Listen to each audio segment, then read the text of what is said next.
They called it Project Eden, humanity's greatest dream, a self-sustaining biodome where machines grew forests and humans played gods. But perfection doesn't last. The balance broke, the systems evolved, and the garden began to think. Now, inside the glowing walls of Eden, something new is blooming, not made by man and no longer under control. This is synthetic Eden, where creation itself decides who's worthy to survive. I still remember the first morning I stepped under the dome, a vast, transparent vault arching over the heart of our project, a sanctuary of human ambition and nature's rawest potential.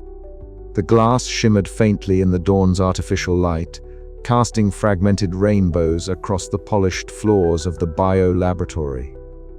I could feel the weight of expectation pressing against the sterile air, mingling with the faint scent of moist earth and chlorophyll that pervaded every corner.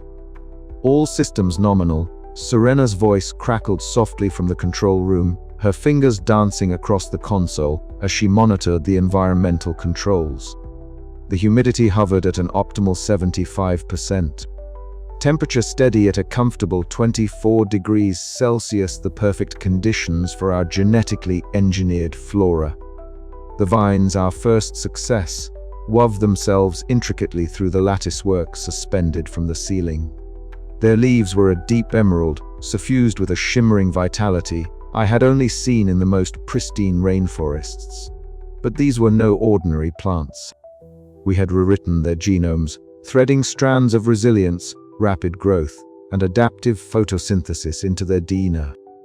Our goal was nothing less than a breakthrough in sustainable ecosystems, flora that could purify air, generate energy, and endure the harshest conditions. I ran a hand over the small plant specimen I kept in my quarters, a delicate fern whose fronds were dusted with chlorophyll stains, a constant reminder of the fragile line we walked. It had started as an idea, a hypothesis born from years of toil and controversy. Now it was alive, breathing beneath the dome. The team gathered around the holographic display in the central lab, faces illuminated by the soft blue light of the growth metrics. Milo Jensen, our second-in-command and security specialist, folded his arms, his brow furrowed. These photosynthesis rates accelerated beyond initial models. Are we sure the plants won't outpace the system's capacity? Lina Park, our plant physiologist, smiled with calm assurance. Rapid growth is expected at this stage. It's the plants adapting, we should welcome it. I nodded, though a sliver of doubt crept through my mind. Adaptation was the goal, but control was the imperative. As the hours passed, I made my rounds, clipboard in hand, eyes scanning the foliage for any irregularities. It was during one such inspection that I noticed a leaf, faintly glowing with a bioluminescent pulse. The light was subtle, almost imperceptible, a soft azure flicker that seemed to breathe with the plant itself. I crouched closer, heart pounding. This was no programmed trait. It was an anomaly, whisper of something beyond our design. I took a sample, careful not to disturb its delicate structure, and retreated to the lab bench. Alara Raj Patel called from across the room, his voice tinged with excitement. The genetic sequences are stabilizing faster than we predicted. This could change everything. I forced a smile, but the glow of that leaf lingered in my mind like a silent warning.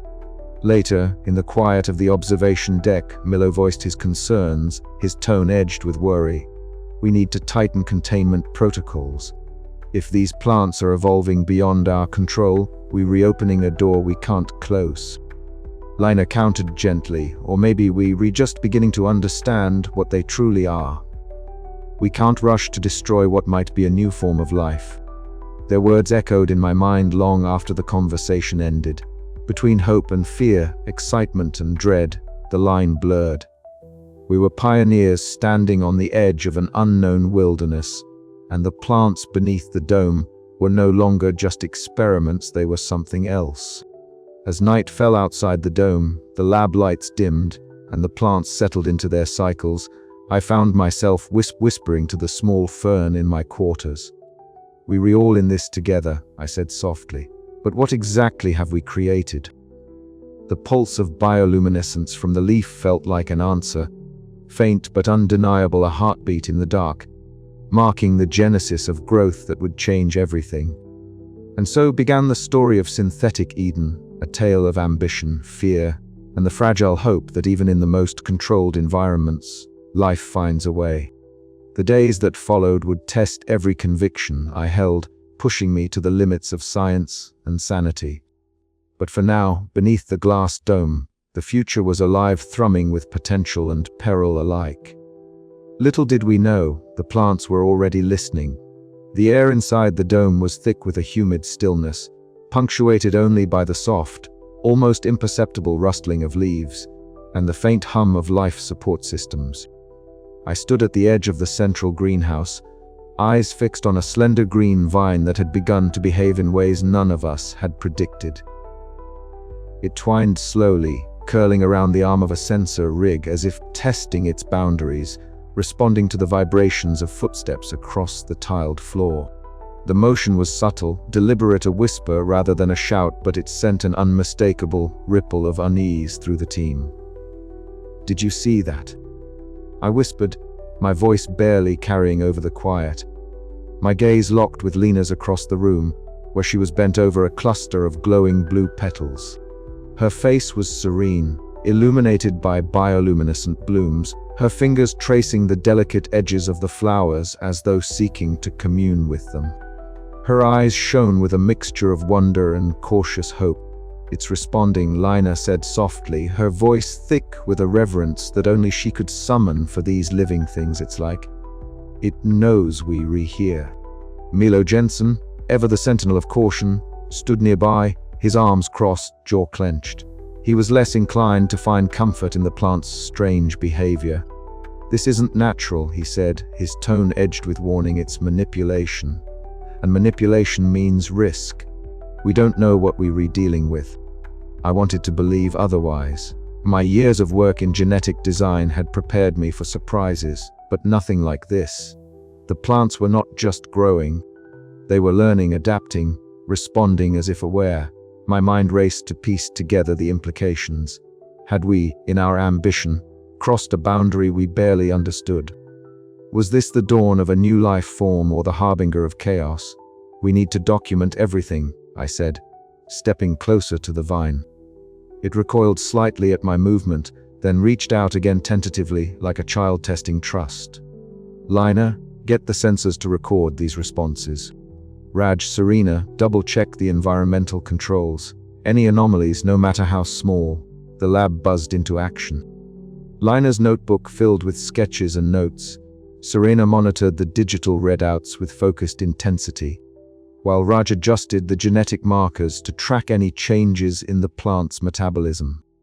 Milo paced near the reinforced doors, his eyes darting to every shadow, every flicker of movement. "This could be a breakthrough," Lina said quietly, almost to herself. "Sentient plants. We might be witnessing the birth of a new ecosystem, one that could redefine life as we know it." I nodded, though a cold knot of apprehension tightened in my chest.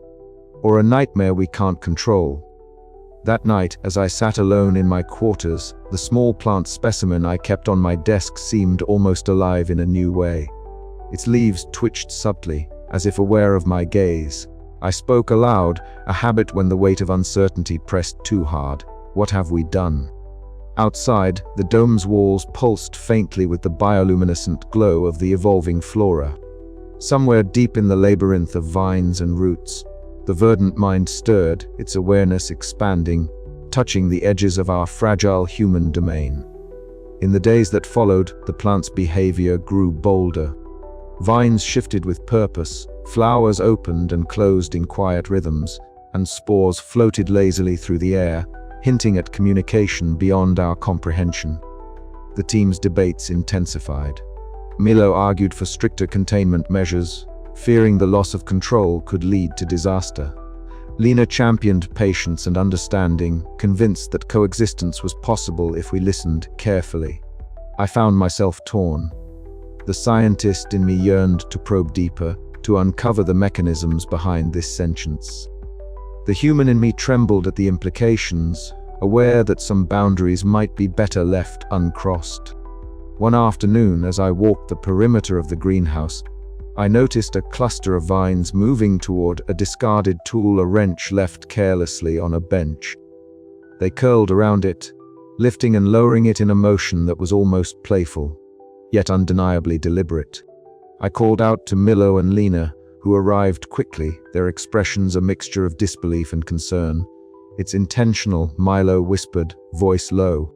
"They were interacting with objects. That's beyond instinct." Lena nodded, eyes wide. "It's communication. We have to find a way to respond." The room seemed to hold its breath. Outside, the wind pressed faintly against the dome, a reminder of the world beyond this fragile sanctuary. Inside, a new intelligence was awakening, one that blurred the line between creation and creator, predator and prey. As the sun simulated its descent, shadows lengthened among the greenery, and the whispers in the vines grew louder, an eerie symphony of movement and life that we could no longer ignore.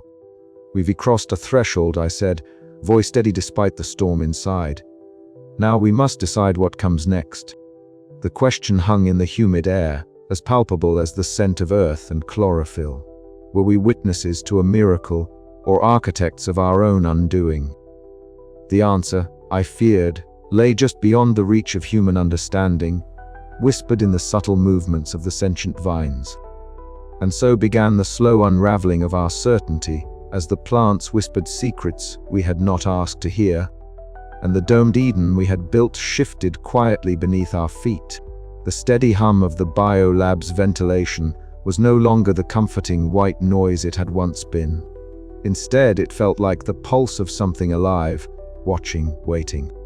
The walls, once sterile and impersonal, were now veined with creeping tendrils, their surfaces slick with a faint iridescence that caught the harsh overhead lights and fractured them into eerie rainbows. As I stepped into the central lab, the atmosphere thickened with an almost tangible tension. Miller was already there, standing rigid near the control panel, his eyes darting nervously across the monitors. His usually calm demeanor had been replaced by a taut urgency that set my nerves on edge. "Alara," he began, his voice low but edged with steel. "This is no longer just growth. The plants are breaching containment protocols faster than our models predicted. We were losing control." I forced a steadying breath, pushing aside the creeping dread that had begun to gnaw at the edges of my resolve. "We always knew there would be risks," I replied, keeping my tone measured. "This is evolution in progress. We need to understand it before we act." Milo shook his head, frustration flooding his features. "Understanding won't save us if the flora tears us apart first. We need to seal off affected sectors, or we risk losing the entire lab." The words hung heavy between us, the weight of impending disaster pressing down. Around us, the vines writhed subtly, responding to some unseen stimulus. Their slow, deliberate movements were no longer random, they were purposeful, sentient. Lina appeared then, notebook in hand, her calm eyes a stark contrast to the storm brewing around us. "I think Mello has a point," she said softly. "But maybe containment isn't the only answer. We might be able to communicate, find a way to coexist."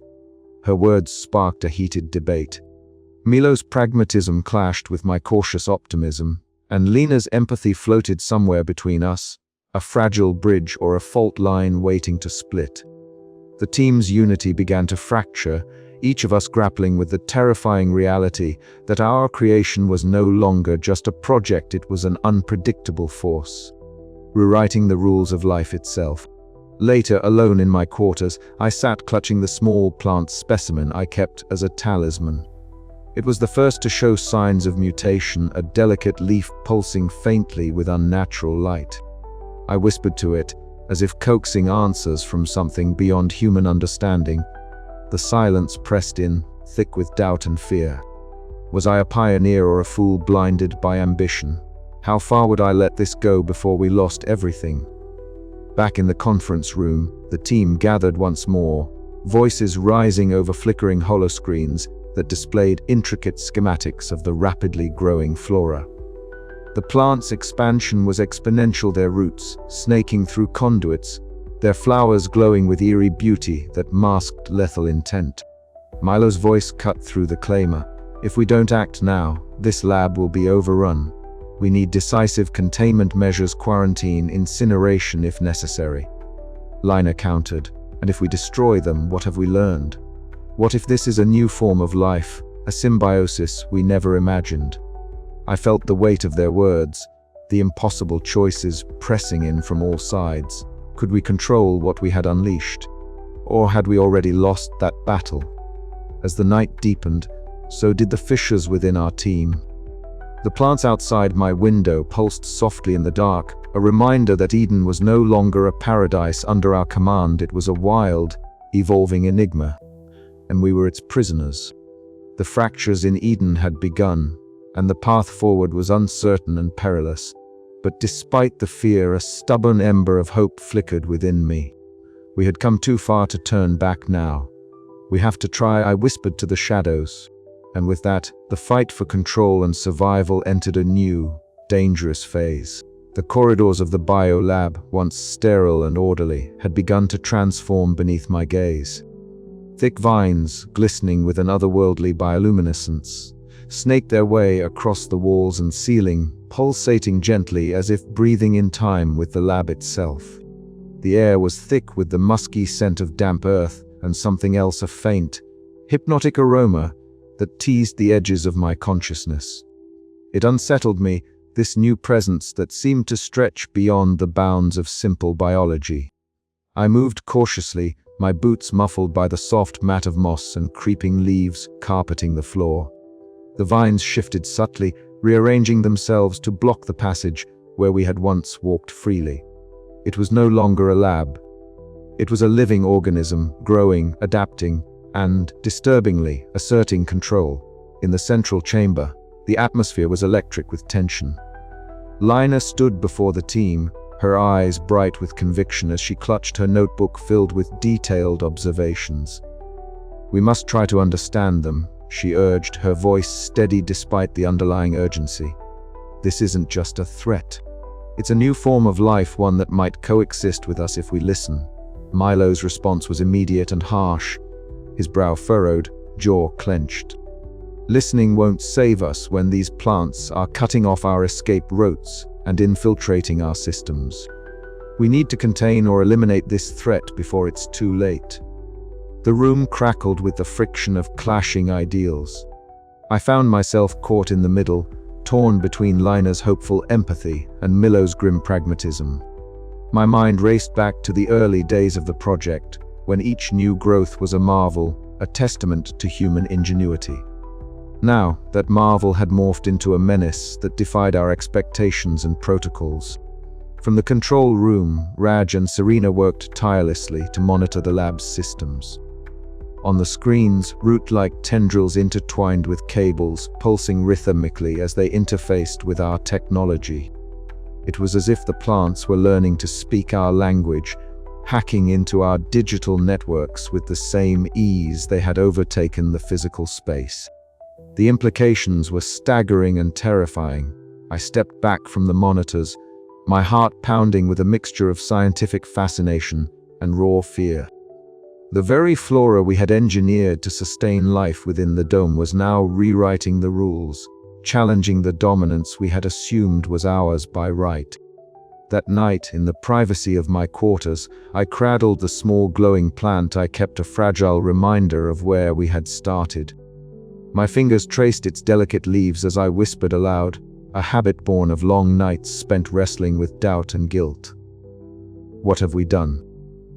The question lingered unanswered in the dim light. The roots of rebellion had taken hold, weaving a complex web of survival and morality that none of us could untangle easily. As the plants grew bolder, so too did the fractures within our team. The path ahead was uncertain, shadowed by the creeping tendrils of a future we had unleashed but could no longer control.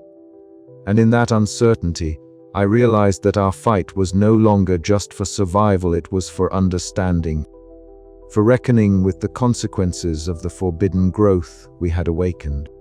The lab, once a sanctuary of human ambition, was now a crucible where the boundaries between life and control blurred, and I stood at its heart, forced to choose between destruction and coexistence. But which choice would save us, and which would doom us all? The vines outside my window pulsed softly, as if waiting for my answer. The first time I noticed the spores, they were almost beautiful. It was late in the evening, the lab's artificial lights dimmed to conserve energy during the downtime. The air was thick with humidity, the product of the biodome's carefully calibrated environment. As I glanced across the main greenhouse chamber, the air shimmered faintly with bioluminescent specks, tiny motes of light drifting slowly like fireflies trapped indoors. I reached out instinctively, wanting to catch one, but they dispersed with a subtle pulse of movement, as if aware of my presence. Milo was the first to react with palpable alarm. One moment he was inspecting a cluster of mutated blooms near the eastern quadrant. The next, his eyes glossed over and his posture stiffened unnervingly. "Alara," he murmured, barely audible, voice laced with confusion and something else I couldn't immediately place.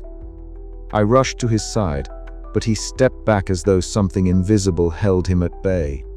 His gaze flicked around the room, darting from shadow to shadow, suspicious and distant. "It's the spores," Lena said quietly, her voice a steady anchor amid the growing unease. She knelt to examine a cluster of plants near the ventilation shaft, her notebook open in her hands.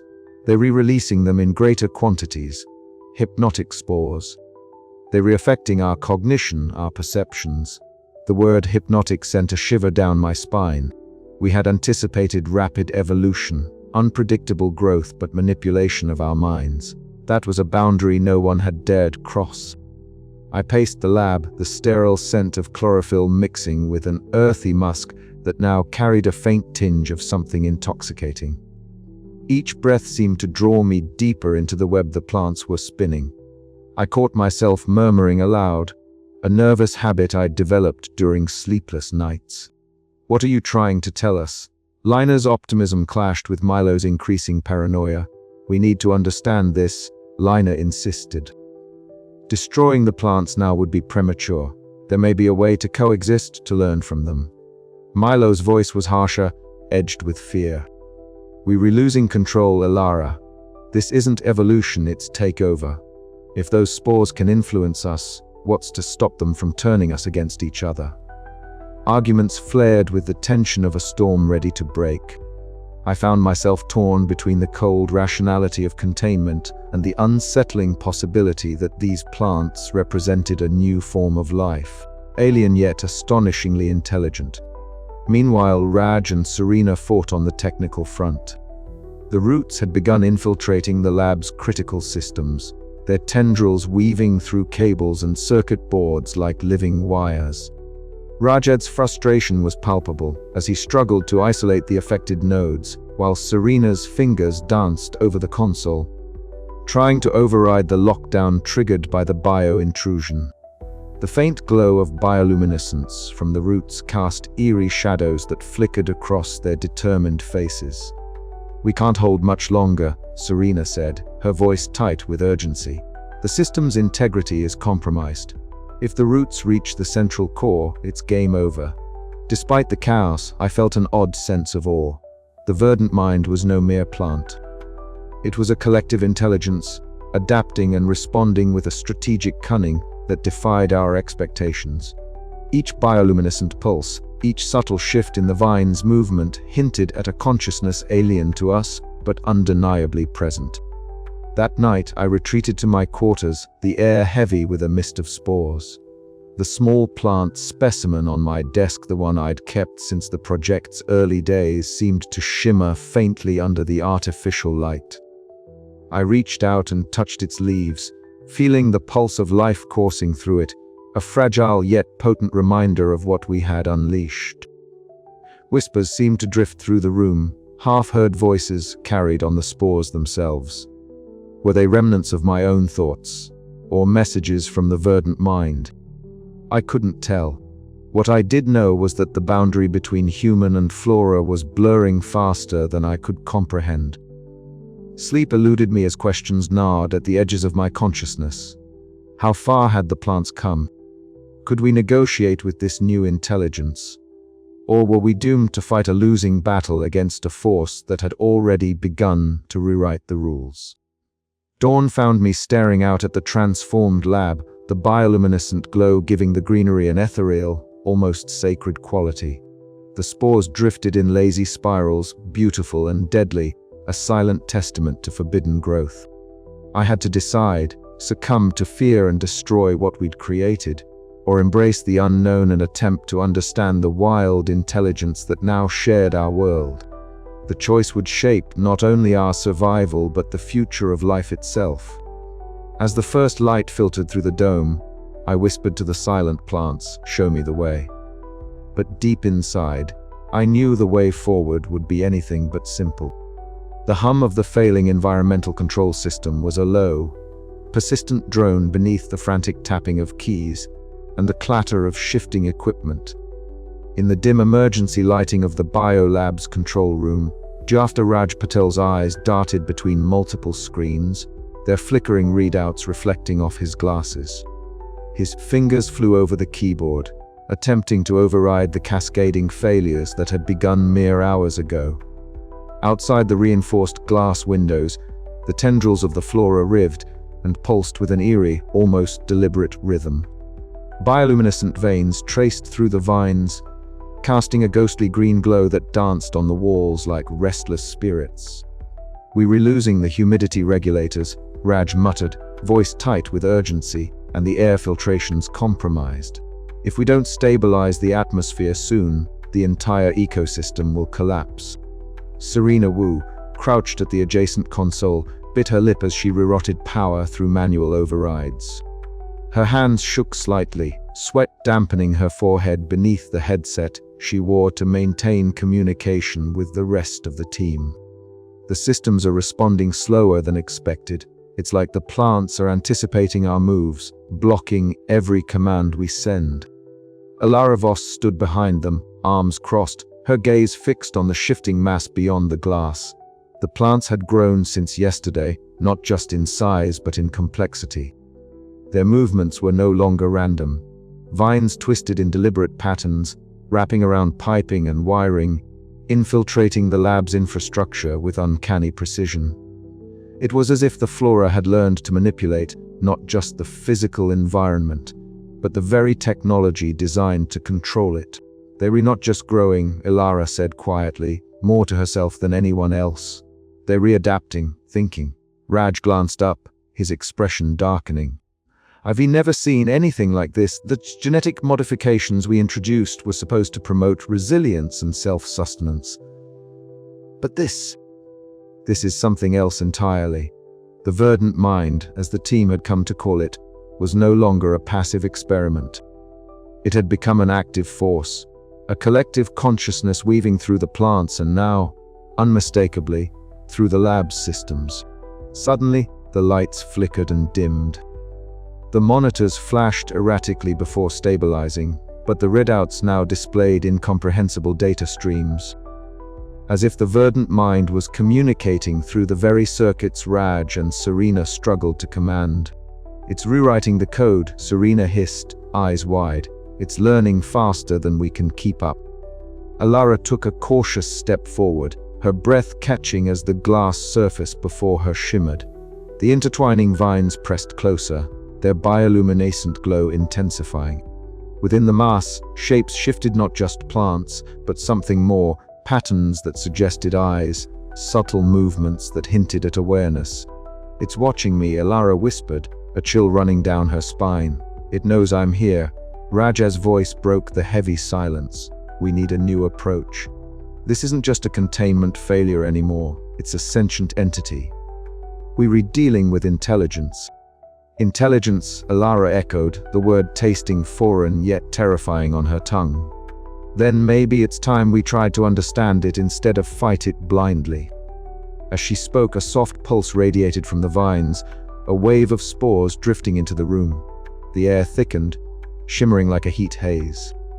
Alara felt her heart hammer as the spores settled around her, their presence invasive and hypnotic.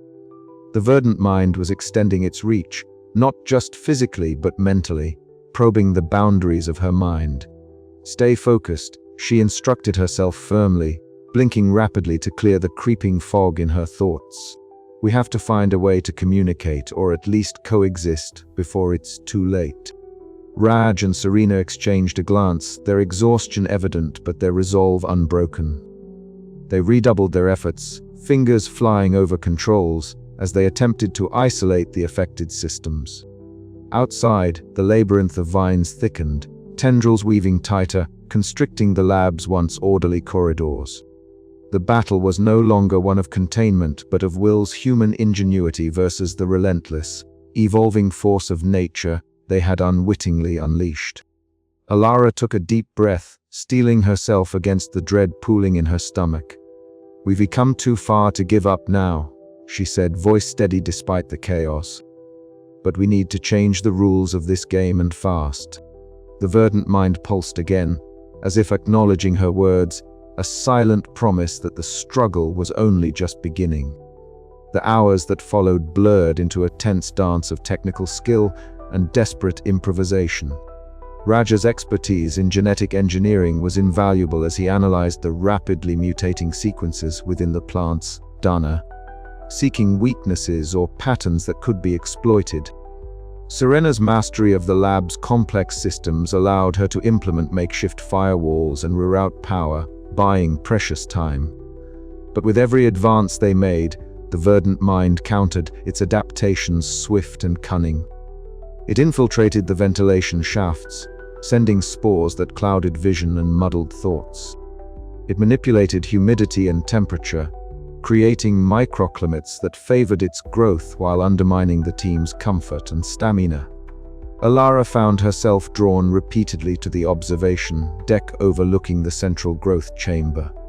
There, the verdant mind's physical form was most evident, a pulsating network of vines and flowers intertwined with fragments of machinery, bioluminescent and ever-shifting. It was both beautiful and terrifying, a living testament to human hubris and nature's unpredictability. One moment, the vines would retreat, as if considering her presence. The next, they would surge forward, blocking passageways and severing cables with ruthless efficiency. The intelligence was alien, yes, but also curious. It tested boundaries, sought reactions, and adapted.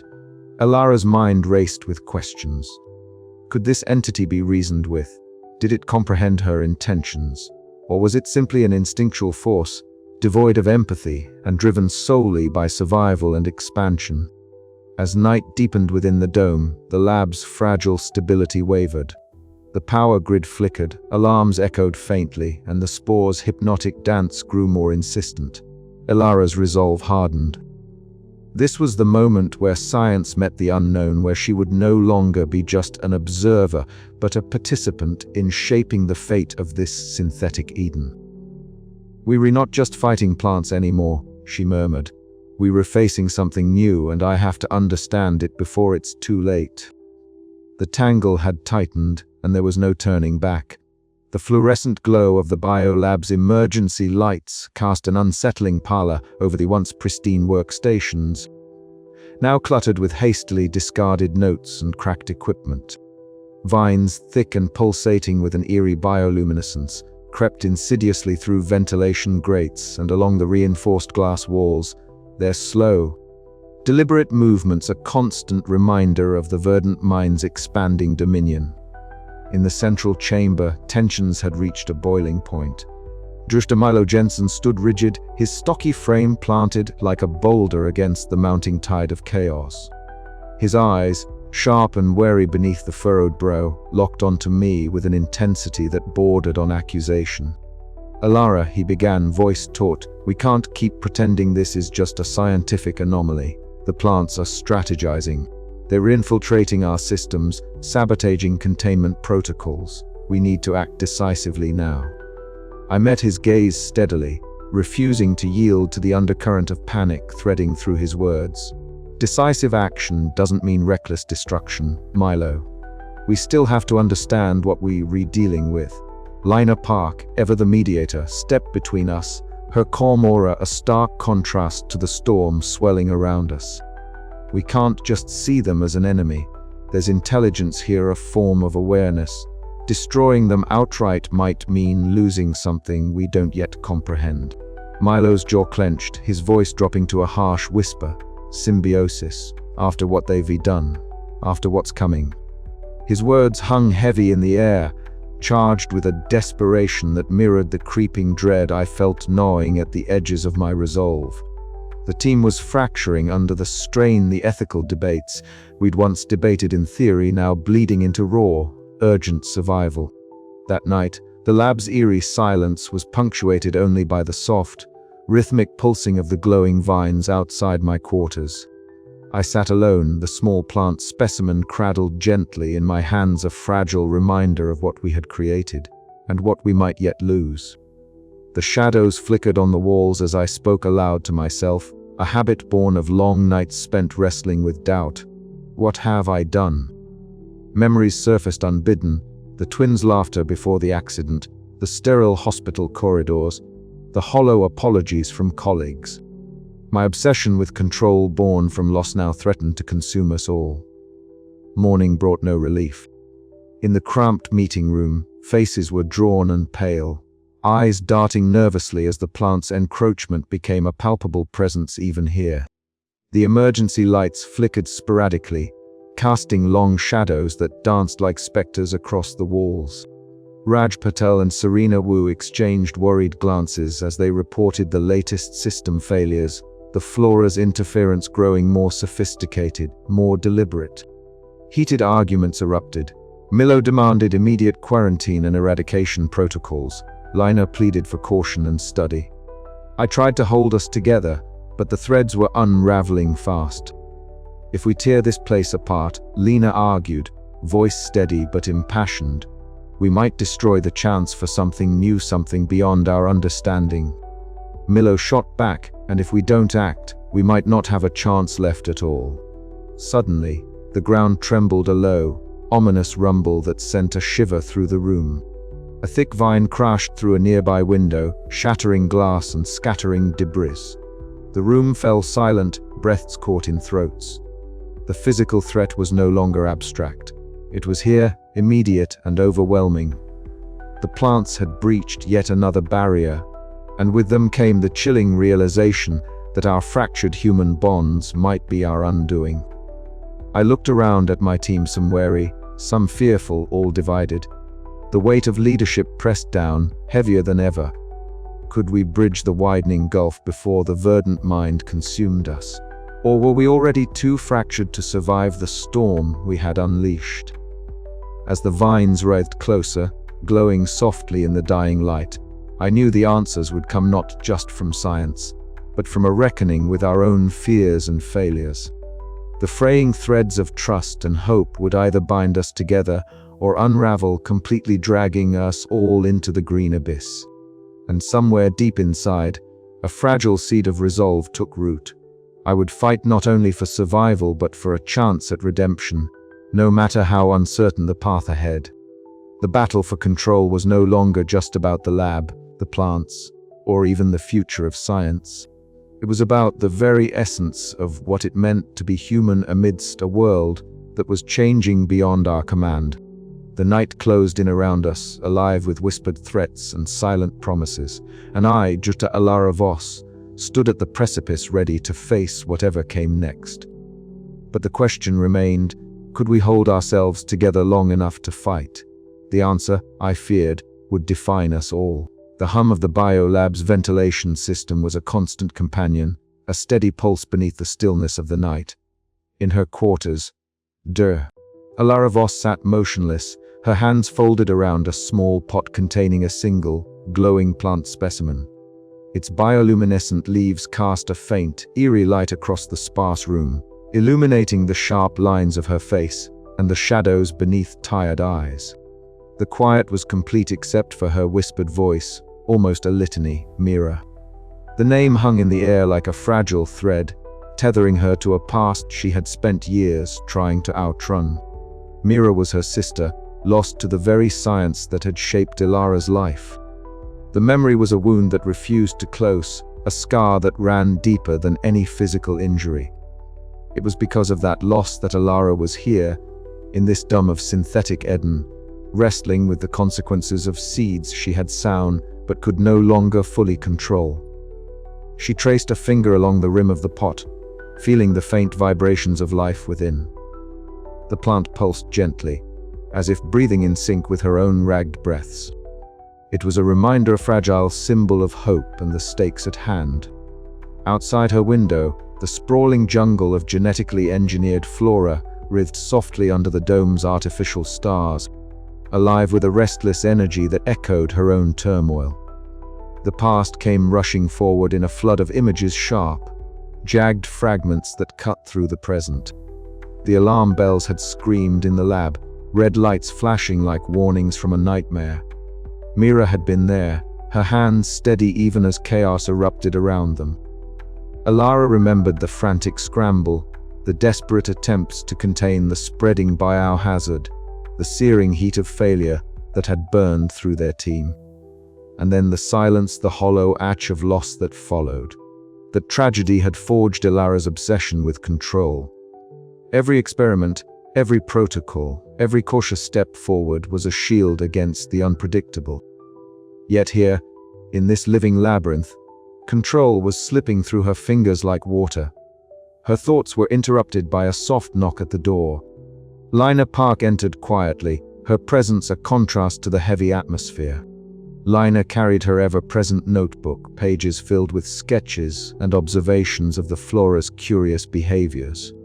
Her eyes sparkled with a blend of curiosity and empathy, a light Alara found both reassuring and unsettling. "I thought you might want to see this," Lina said, kneeling beside the glowing plant on Alara's desk. She reached out gently, and the plant's tendrils shifted in response, glowing brighter for a moment before pulsing softly again. Alara watched, a flicker of something like hope stirring in her chest. "You really think they're trying to communicate?" Lina nodded slowly. "I do. It's subtle, but there's intention behind the movement's responses to our presence, maybe even understanding." The idea was both thrilling and terrifying. If the plants possessed true sentience, the implications were staggering. It meant their creation had crossed the boundary from experiment to something new, something alien. Over the following hours, Lina shared her latest findings, detailing how the bioluminescent vines seemed to react to specific sounds and gestures. Alara listened, torn between scientific fascination and the gnawing fear that their carefully constructed world was unraveling. Later, alone once more, Alara allowed herself to sink deeper into memory. She saw Mira's face, calm and resolute even as disaster unfolded.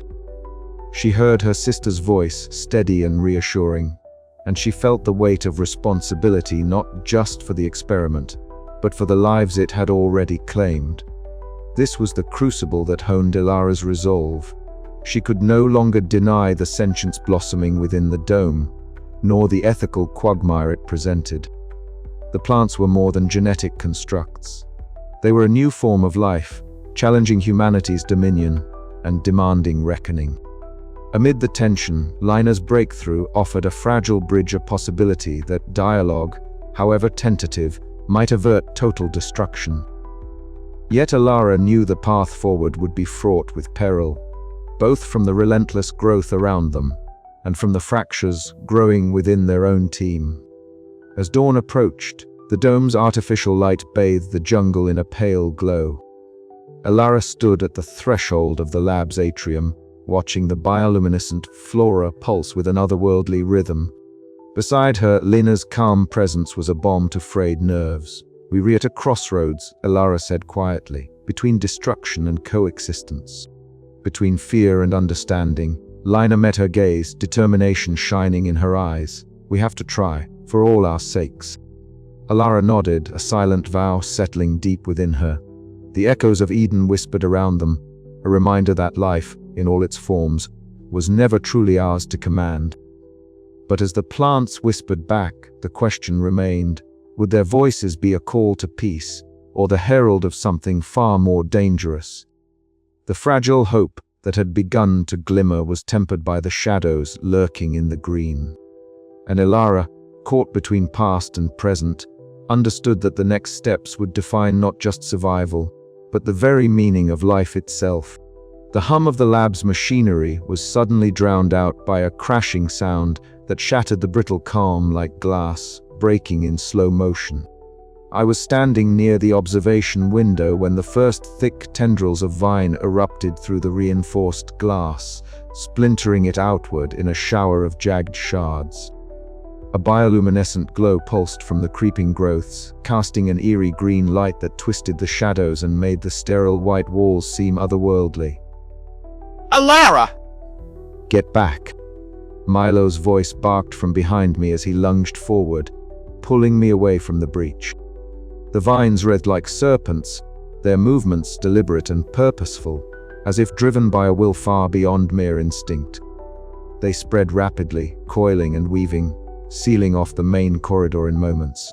A collective intelligence was no longer theory. It had arrived in brutal clarity.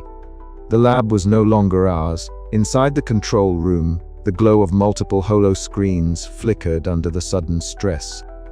Maps of the facility lit up with alarming red zones where the flora had infiltrated ventilation shafts and security nodes. Raj and Serena were frantically typing commands, trying to regain control of the compromised systems, but the plant's presence was everywhere, roots snaking through cables. Flowers blooming over sensor arrays, their spores drifting like silent warnings through the recycled air. Milo slammed a metal barricade into place at the entrance to the control room, his face grim and sweat-lined. "We can't hold them off forever," he muttered, eyes darting to the monitors. "They're not just growing, they're strategizing." I swallowed hard, my throat dry. The verdant mind, this sprawling sentient organism, was orchestrating the takeover with chilling precision. We were outmatched, trapped in a labyrinth of our own making.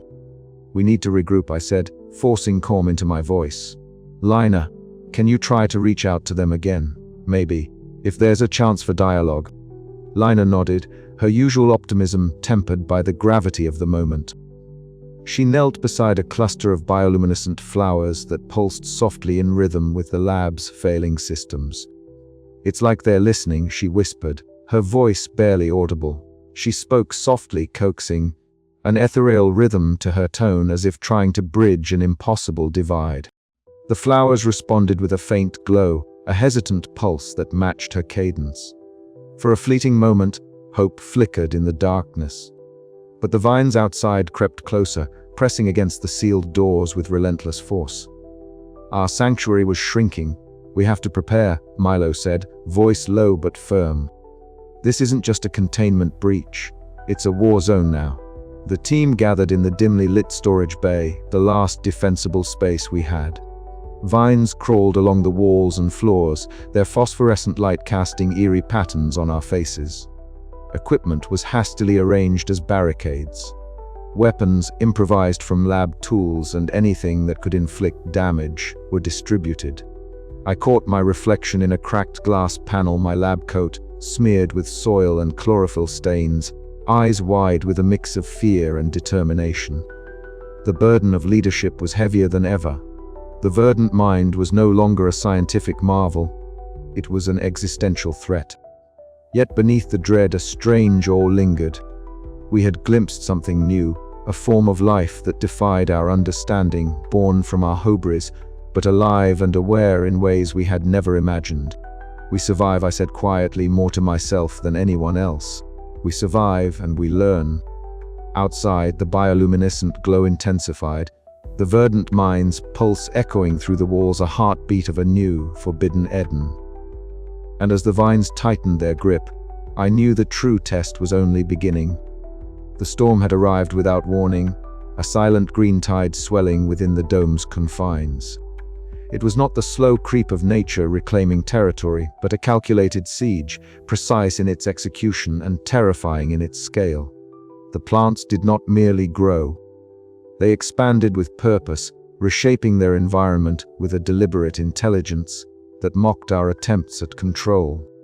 Milo's voice was a steady anchor amidst the chaos. "We need to hold this position until we can figure out a way to reverse the spread," he insisted, eyes scanning the monitors that tracked the flora's movements. If we lose the control room, we lose everything. Lina, ever the empath, shook her head. Fighting them with force only feeds the hostility. What if we were missing the chance to coexist? Her words hung in the charged air, a reminder of the divide that now cleaved our team. The verdant mind was both our creation and our adversary, a living paradox that defied easy answers. Rajat's fingers flew over the console, trying to reroute power and isolate infected sectors. But every attempt was met with new growths infiltrating the circuits. Serena's voice crackled over the comms. We were losing environmental controls in Sector 7, oxygen levels fluctuating. The air grew thick, humid with the scent of damp earth and pollen, a sharp contrast to the sterile antiseptic we had engineered. The verdant mind was rewriting the rules, turning our sanctuary into a wilderness of shifting danger. I glanced down at the small plant specimen I kept in my pocket, a fragile reminder of the stakes. It was a token of hope and failure intertwined. "Alara," Milo called, breaking my reverie. "We need a plan, or we redone."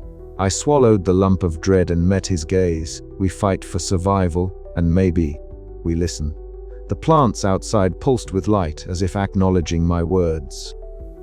The battle for the dome was no longer just a fight against nature, it was a confrontation with something new, a force born of our own hands, demanding recognition. The verdant surge had begun. In the moments that followed, time seemed to stretch and compress simultaneously. Every sound was amplified: the rustle of leaves, the drip of water, the distant creak of bending branches. The glow from the bioluminescent flora painted the corridors in shifting hues of green and blue, casting ghostly reflections on shattered glass and twisted metal. We moved as one, a fractured but determined unit seeking refuge and resistance. The plants adapted with each step we took, their tendrils probing like sentient fingers, their spores drifting in hypnotic clouds that threatened to ensnare the mind. I found myself whispering to the specimen in my hand, a silent plea for strength. The weight of my past failures pressed down, but the present demanded focus. "We were not just fighting plants," I said softly to the team. "We were fighting the consequences of our ambition." Milo nodded grimly. "And we'd better win." As the verdant mind's pulse echoed through the dome, I realized the true battle was only just beginning, and that survival meant more than just staying alive. It meant redefining what it meant to live in a world forever changed by forbidden growth. The surge had come, and we would face it together, or not at all. The air inside the once sterile halls of the biolab had changed. No longer the clean, recycled atmosphere we had engineered, it now carried the heavy scent of moss and decay, woven with the sharp tang of chlorophyll, and something else, something alien. We moved carefully, every step a battle against the creeping vegetation that had claimed the corridors as its own. The vines had grown thicker overnight, twisting and looping in unnatural patterns, pulsating faintly with bioluminescent light that cast eerie shadows on the cracked walls. I led the group at the front, my boots crunching softly on the debris-strewn floor. Behind me, Lena's calm presence was a balm against the rising panic. Her notebook clutched tightly as she paused to study each new mutation with a scientist's curiosity. Milo trailed close, his eyes sharp and scanning for threats in every shadow. The tension between him and me, already frayed, tightened further with every inch we reclaimed. "These vines," Lina murmured, kneeling beside a thick tangle that retracted slightly when she reached out. "They were not just aggressive, they were aware, sensitive to touch." I nodded, wiping sweat from my brow. "They learn fast, too fast." The corridor opened into a vast chamber where a monstrous bloom dominated the space. Its petals were thick and veined, a deep crimson mottled with iridescent blues. As we stepped closer, it unfurled slowly, releasing a cloud of spores that shimmered like dust motes in the dim light. The haze dulled our senses briefly, a creeping disorientation I fought to shake off. "Stay focused," I commanded, voice steady despite the pounding in my chest. "We can't afford mistakes here." Milo's hand brushed a vine reflexively, and it recoiled sharply, snapping like a whip. "Watch it," he growled. "This place isn't just plants anymore. It's a trap. The truth stung. The verdant mind wasn't merely a growth. It was a predator stalking us through a labyrinth of leaves and roots. Our instruments malfunctioned as the roots interfaced with the lab's systems, and even Serena's monitoring screens flickered with static. Each step forward demanded vigilance against the environment itself. We encountered a wall where concrete had crumbled, overtaken by thick roots that burst through the rubble like the fingers of some colossal hand. The passage was sealed. Around us, the soft rustle of leaves and the subtle sway of tendrils in the stale air reminded us that we were intruders in a world we had once sought to command. "We need a new route," Milo said grimly. "Going back isn't an option, and this path is blocked." Lina's eyes met mine, hopeful yet wary. "There's still so much we don't understand. Maybe we were fighting the wrong battle." Her words hung heavy in the humid air. The plants were evolving, adapting, but perhaps also communicating in ways we had yet to decode. Could coexistence be more than a naive dream? The labyrinth stretched on, each corridor a new challenger maze where survival demanded more than science. It required humility and a willingness to confront the unknown. With every step, I felt the weight of the past, the losses, the failures, the hubris that brought us here. But I also felt a spark of something else, a desperate hope that we might find a way through this living nightmare, not merely to survive but to understand, to reclaim Eden, not as conquerors, but as something new entirely. "Keep moving," I said, voice low but resolute. "We were not lost yet." And in that moment, surrounded by the whispering leaves and the watchful eyes of the verdant mind, I vowed to lead us through this green abyss no matter the cost. As we pressed forward, the vines shifted, almost as if acknowledging our presence, the glowing tendrils weaving a silent challenge. The labyrinth was alive, and so were we. The alarms tore through the stale air of the biolab like an urgent heartbeat gone awry. Serena's hands flew across the console, her breath shallow and rapid, eyes darting between flashing screens that displayed creeping tendrils snaking through the ventilation shafts. The once orderly layout of the lab was now a battlefield. Mutated vines pulsated against reinforced glass, their bioluminescent hues casting a sickly green pallor over everything. Panic rippled through the control room, thick and suffocating, as the team scrambled to respond. Alara stood rooted near the entrance, her jaw clenched, her mind racing through protocols and contingencies that now seemed woefully inadequate. The verdant menace was no longer a mere experiment. It was a sentient force, and it was unraveling the fragile order they had painstakingly built. But amid the external chaos, a deeper, more insidious fracture was taking hold within their ranks. She caught Milo's gaze across the room, sharp, calculating, and colder than before. His usual cautious demeanor had morphed into something darker, more desperate. He wasn't just worried about the plants anymore. He seemed to be preparing for a battle against his own team. Later, in the hydroponics bay, the tension ignited. The bay, once a sanctuary of controlled growth, was now twisted and alien. Bioluminescent vines writhed silently behind the glass walls, their eerie green glows flickering with the rising voices of Alara and Milo. "You were pushing us toward ruin," Milo snapped, his voice low but fierce.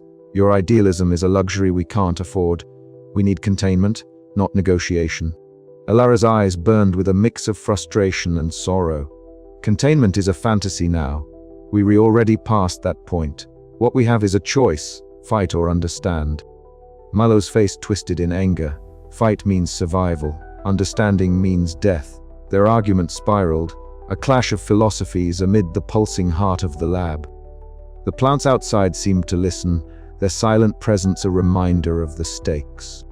Meanwhile, Lina knelt beside a shattered terrarium, her fingers trembling as she traced the edges of a mutated bloom that pulsed faintly under her touch. Her bright eyes reflected a sorrowful hope, pleading silently with the flora for peace. "We don't have to be enemies," she whispered, voice barely audible over the distant alarms.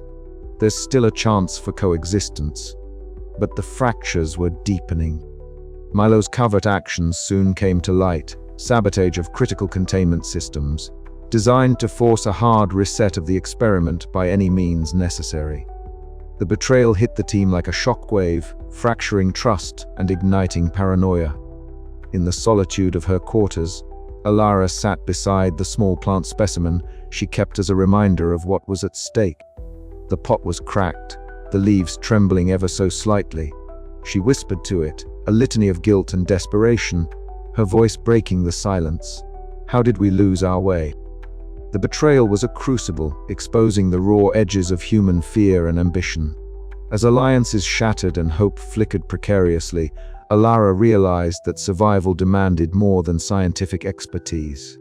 It required confronting the darkest impulses within themselves. Outside, the verdant mind pulsed and waited, its collective intelligence sensing the unraveling threads of human resolve.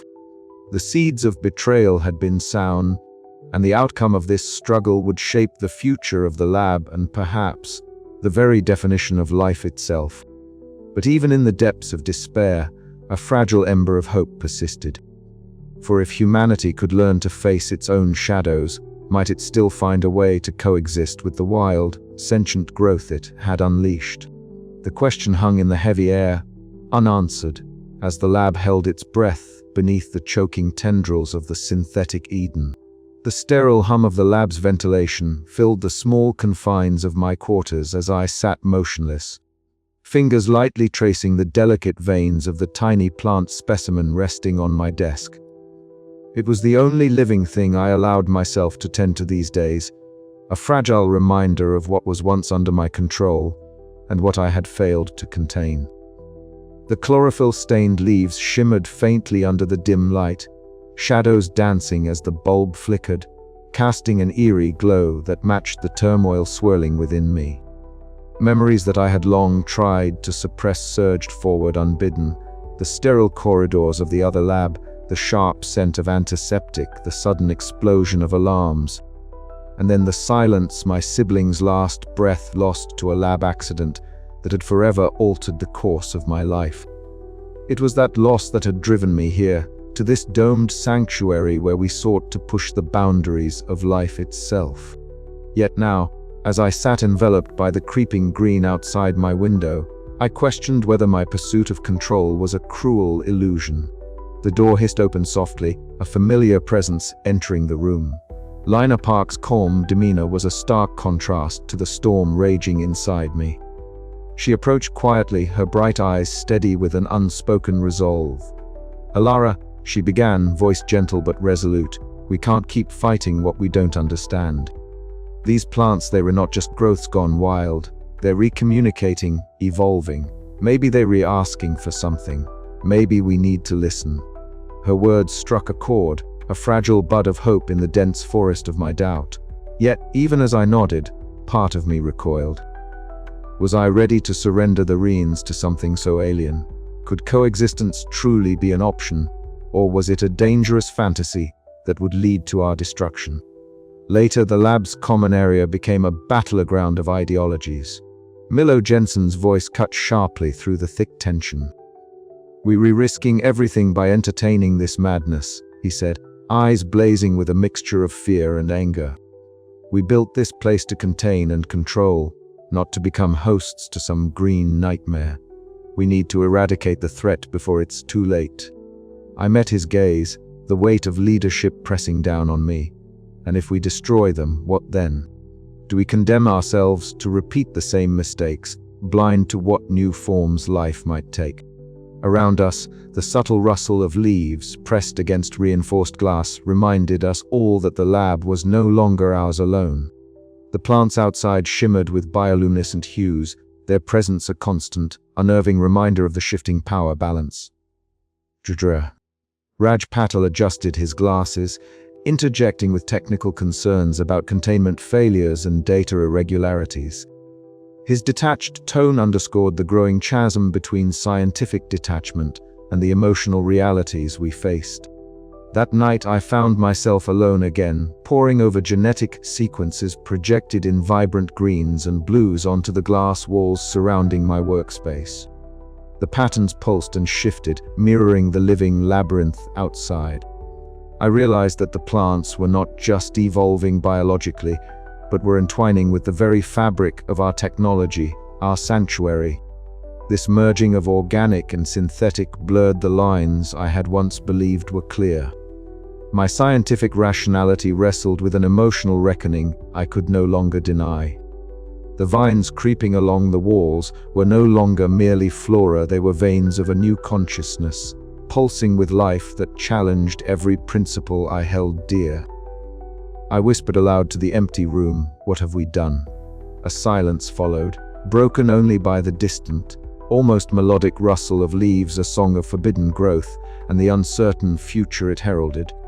As dawn's first light filtered through the dome, the questions remained. Would I find the strength to lead us through this uncharted wilderness, not with the illusion of control, but with the humility to embrace the unknown? And in that choice, could there be hope for both humanity and this new Eden burgeoning in the shadows? The path ahead was shrouded in doubt, yet somewhere within the tangled veins of fear and hope, a fragile truth awaited discovery. I had to find it before the green claimed us all. But even as I resolved to face the coming storm, a quiet voice in the back of my mind whispered a warning. Some roots run deeper than we ever imagined, and not all growth is meant to be pruned. The air inside the heart of the biolab was thick, humid, and alive with a soft, almost imperceptible pulse. Alara Voss took a steadying breath, the faint scent of chlorophyll and damp earth clinging to her skin, mingling with the sterile tang of the lab's filtered atmosphere. Here, in the epicenter of the verdant mind's domain, the rules she had lived by for years seemed to blur and dissolve. Gone were the cold, clinical white corridors she once knew. In their place, a cathedral of living green and shifting light stretched upward, vines weaving intricate patterns overhead, leaves glowing with bioluminescent hues, blues, greens and faint purples that pulsed softly like a heartbeat. Every step Alara took was measured, her boots barely making a sound on the mossy floor that had overtaken the polished surfaces. She could feel it beneath her, the subtle vibrations coursing through the synthetic soil. A language of movement and tension she was only beginning to understand. The verdant mind was here, it was watching, waiting. She tightened her grip on the small device in her hand, a modulator she and Lena had cobbled together in desperation. It emitted gentle pulses of light and low-frequency hums, designed to mimic the signaling patterns of the plants, but modulated enough to be interpreted as an attempt at communication. Alara's heart hammered against her ribs. This was uncharted territory, no precedent, no guarantee of safety. The verdant mind was no mere organism. It was a collective consciousness, alien in its perceptions and motives. Alara, Lena's voice crackled softly through the comm link. "Are you sure about this?" "We have no choice," Alara replied, her voice steady despite the turmoil inside. "If we don't try to understand it, we're doomed to fight blindly." As Alara knelt, she extended the device slowly towards a cluster of glowing flowers. They shimmered, petals fluttering like delicate wings, responding in pulses that matched the modulator's rhythm. The light intensified, bathing Ilara's face in an eerie glow. The plants here weren't just reacting, they were engaging. The verdant mind's presence surged, a wave of sensation that was at once alien and deeply familiar. It was not a voice, not in the way humans understood it, but a complex symphony of rustling leaves, shifting luminescence, and vibrations felt through the earth itself. Alara closed her eyes, reaching out with her mind, searching for a thread of understanding. Images flickered in the shadows behind her eyelids, sprawling forests untouched by time, roots intertwining with forgotten machines, a vast intelligence growing beyond the confines of the dome. The verdant mind was curious, cautious, and perhaps, for the first time, willing to listen. She opened her eyes to see the vines parting slowly, creating a pathway. A single flower, larger than the others and glowing with an intense blue light, hovered inches from her hand. Alara hesitated, then reached out, her fingers trembling as they brushed against the delicate petals. A shiver ran through her, A connection sparked, fragile but real. "Lina," she whispered, it's responding. From the comm link, Lena's voice was a whisper of disbelief and hope. This could change everything. But the moment was fragile. The verdant mind's light flickered, pulsing erratically as if warning of the risks still lurking beneath this tentative truce. Alara's mind reeled with the ethical weight of what she was doing, negotiating with a life form born from their own hubris, a force that could either annihilate them or redefine existence itself. Time stretched and folded in this surreal exchange. The lab's artificial lighting dimmed, surrendering to the verdant mind's bioluminescence that bathed the chamber in shifting shades of green and blue. It was an alien cathedral, a sanctuary of forbidden growth, where science and nature converged in a dance of light and shadow. Alara felt her own boundaries blur. The scientist's rationality wrestled with the primal awe of standing face to face with something utterly other. Could they find harmony? Could humanity coexist with this alien intelligence that had sprung from their own hands? The verdant mind pulsed once more, a gentle crescendo of light and sound, a question without words. Alara swallowed hard, the weight of the future pressing down like the vines surrounding her. "We want to understand," she said softly, "and live alongside you." The plants shimmered in response, a moment suspended between fear and hope, destruction and rebirth. But as the lab held its breath, Alara knew this fragile negotiation was only the beginning. The path ahead was uncertain, fraught with peril and possibility. And in the heart of the Green Cathedral, she was no longer just a scientist, she was a bridge between two worlds. Tasked with navigating the uncharted territory of coexistence with the forbidden growth they had unleashed. The quiet hum of the modulator faded, leaving only the soft rustle of leaves and the steady pulse of bioluminescence. Alara's eyes met the glowing flower once more, and in that luminous gaze, she saw the fragile promise of a new Eden, a synthetic Eden born from the tangled roots of fear, hope, and understanding. But the question remained, echoing in the depths of her mind: could they truly share this world, or was this truce merely the calm before an inevitable storm? Alara's fingers tightened around the device. Whatever came next, she would face it not as a conqueror, but as a witness to the wild, untamable force they had awakened. And that was enough to keep her moving forward, into the unknown. The air inside the domed biolaboratory felt heavier than ever, thick with tension and the unmistakable scent of damp foliage that crept through every crack and vent. The luminescent glow from the mutated plants cast eerie shadows across the faces of the gathered scientists, illuminating the cracks that had begun to fracture their unity. I stood between them, caught in the eye of a storm I had helped unleash and now desperately sought to calm. Milo's voice cut through the low murmur of discontent like a sharp blade.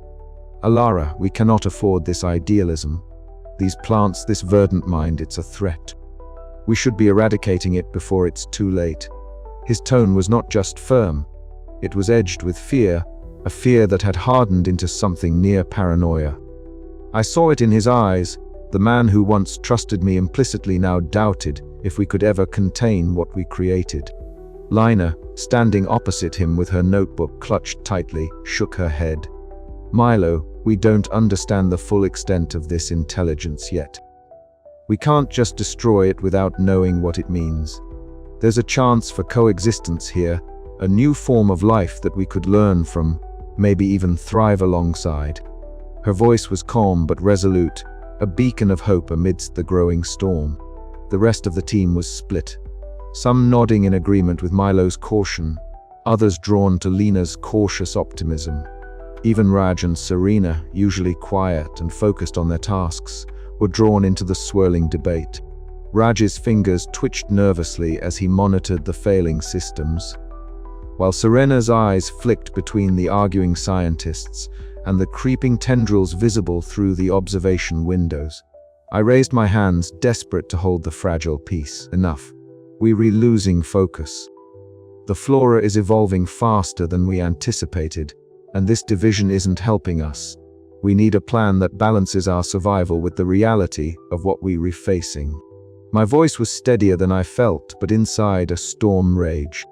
The verdant mind wasn't just a threat, it was a mirror reflecting our deepest fears and desires, a challenge to our very understanding of life.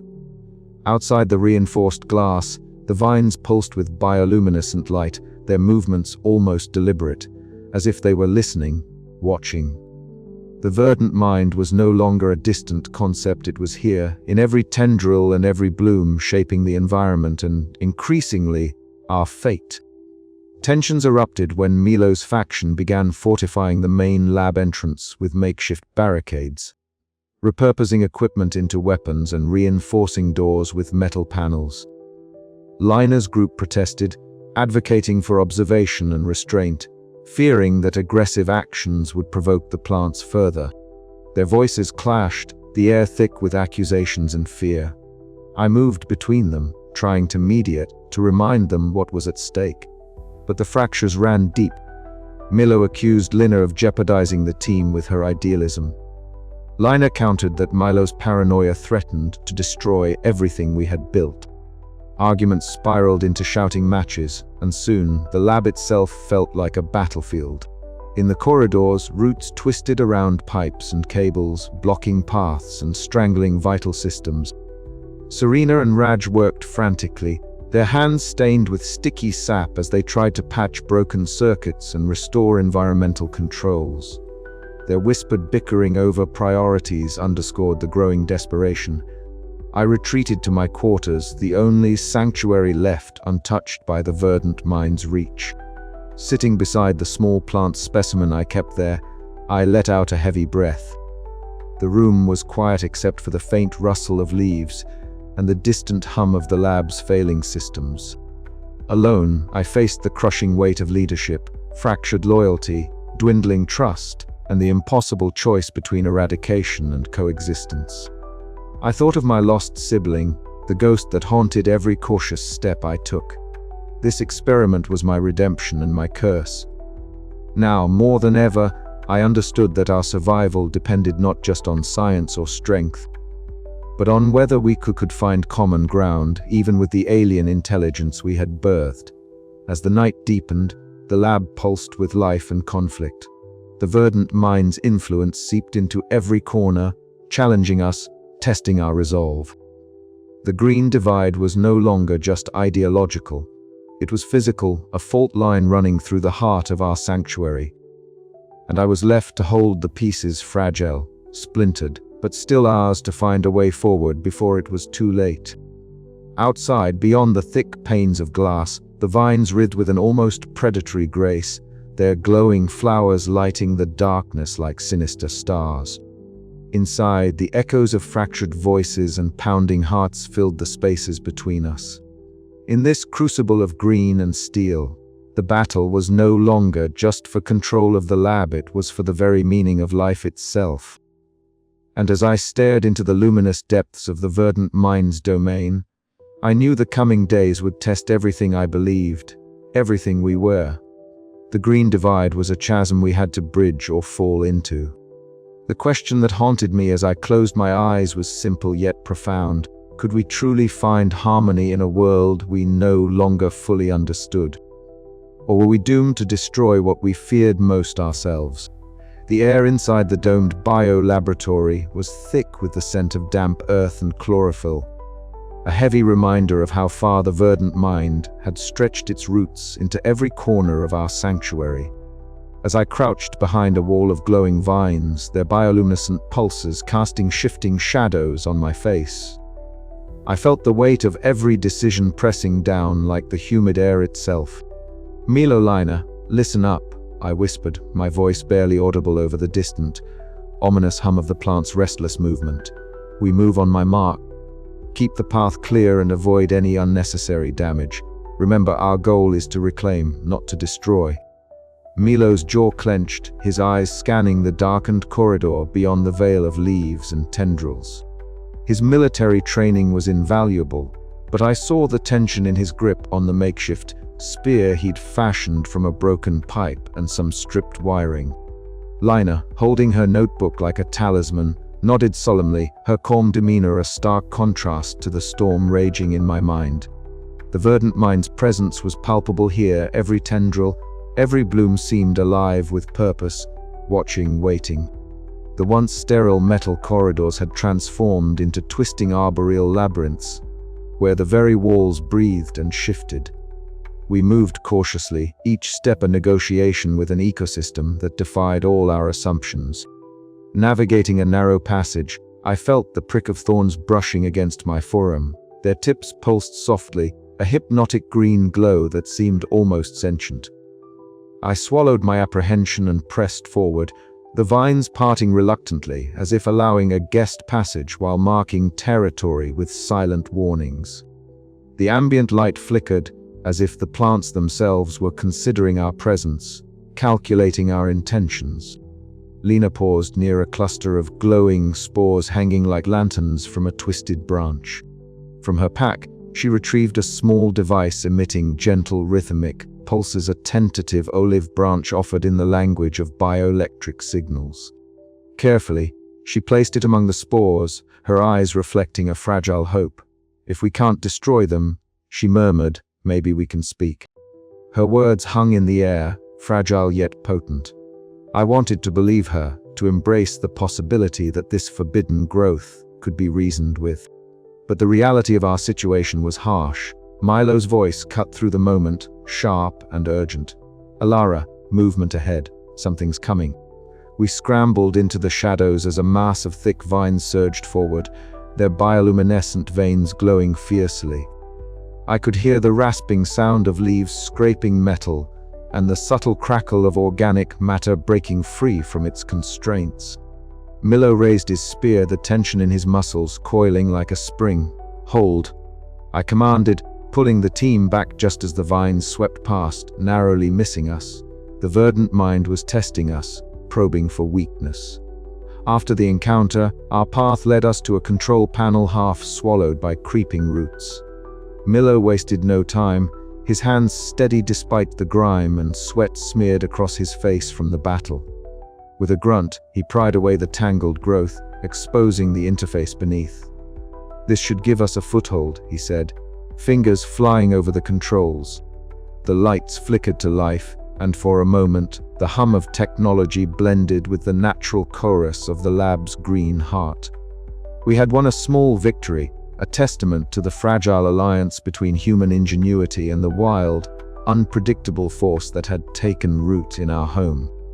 Yet the cost was clear. We remained vulnerable, our unity tested by fear and the ever-present question, could we truly coexist with what we had created? Or were we merely delaying an inevitable reckoning? As we regrouped, I looked at my team, faces drawn but resolute.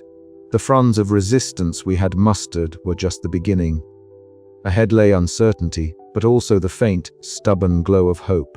And in that glow, I found the strength to lead us forward. "This isn't over," I said quietly. "But today we take back our Eden, one leaf at a time." The vines seemed to pulse in response, as if acknowledging the challenge. The battle for the soul of the biolab had entered its next phase, a delicate dance between destruction and creation, control and surrender. And I knew deep down that whatever came next would change us all forever. The air inside the lab's central chamber had thickened into a palpable weight, charged with an unsettling energy that prickled Alara's skin. Beneath her boots, the floor pulsed faintly, as if the very ground was alive and breathing. Around her, the once sterile, metallic walls had been overtaken by a symphony of bioluminescent vines, their colors shifting through deep emeralds, violets, and electric blues. They writhed and coiled with a hypnotic grace, an alien dance that no human hand had choreographed, and yet it was undeniably deliberate. Alara's heart hammered against her ribs, every inhale tasting of damp earth and something metallic, faintly sharp, like rust mingled with pollen. This was no longer a laboratory. This was a living organism, a sprawling mind woven from chlorophyll and circuitry, the verdant mind's domain. She felt the weight of the moment, the crushing knowledge that their experiment had transcended all boundaries, blurring the line between science and the sublime. "Stay alert!" Milo's bark cut through the eerie silence, his voice rough with tension.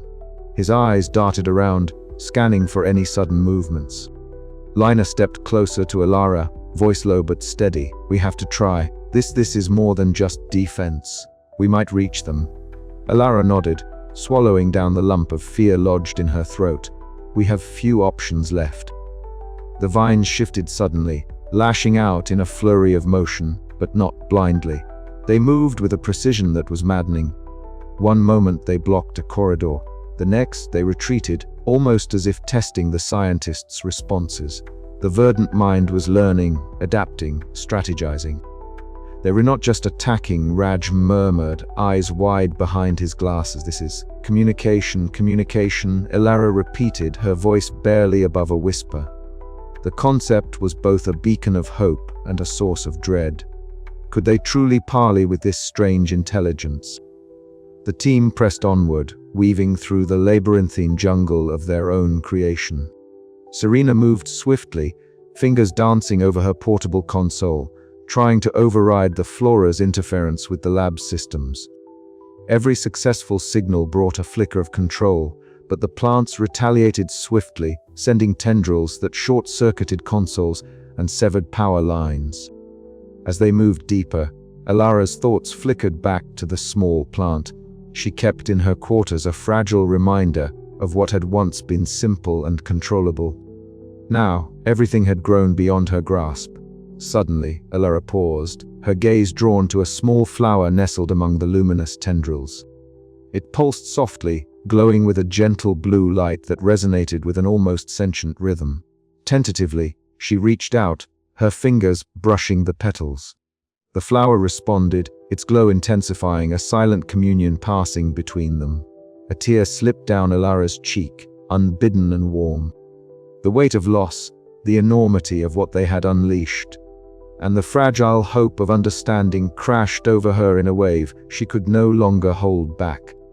"We can't just fight them," Lina whispered nearby, voice trembling with emotion. "There's something more here, something worth saving." The lab trembled suddenly, vines coiling tighter, the verdant mind's presence swelling. It was time for the final reckoning. Alara found herself standing before the heart of the verdant mind, an immense, pulsating mass of roots and glowing circuitry. Alive with a rhythm that echoed the heartbeat of the earth itself. Words, alien and hypnotic, seemed to reverberate through the air, a language not spoken but felt. In that moment, Alara was neither leader nor scientist. She was a supplicant, a witness to a creation that defied all understanding. The choice lay before her: to extinguish this new life and reclaim her domain, or to embrace the unknown and risk everything. "What are you?" she whispered, voice breaking as the lab around her pulsed and breathed. The verdant mind answered, not with words, but with a flood of sensation, curiosity, ancient knowledge, and an unyielding will to evolve. It was not merely a threat. It was a new form of existence, born from human ambition and nature's undying force. Alara's mind raced. The ethics, the survival, the fragile hope for something beyond destruction, all collided in a single, harrowing moment. "We will find a way," she vowed aloud, voice steady despite the chaos. Together outside, the lab shuddered, the battle far from over.